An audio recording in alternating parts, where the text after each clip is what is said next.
श्री सद्गुरु ब्रह्मेशानंदाचार्य स्वामी महाराज की जय। आज अक्षय तृतीया आहे।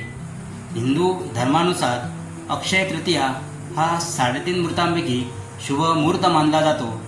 अक्षय तृतीयेच्या दिवशी भगवान विष्णूंचे 6वे अवतार भगवान परशुराम यांचा जन्म झाला।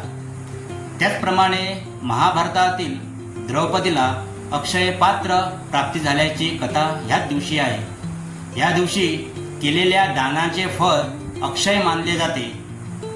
अक्षय तृतीयेच्या दिवशी भगवान विष्णू, देवी लक्ष्मी यांची आराधना पूजा केली जाते। या दिवशी आपण घरोघरी श्रीसूक्त, विष्णू सहस्रनाम, ललिता सहस्रनाम व मंत्रजप आपण करायला पाहिजे, साधना करायला पाहिजे। हे केल्याने आपल्या आयुष्यात चांगल्या गोष्टी व समाधान आपल्याला प्राप्त होतं।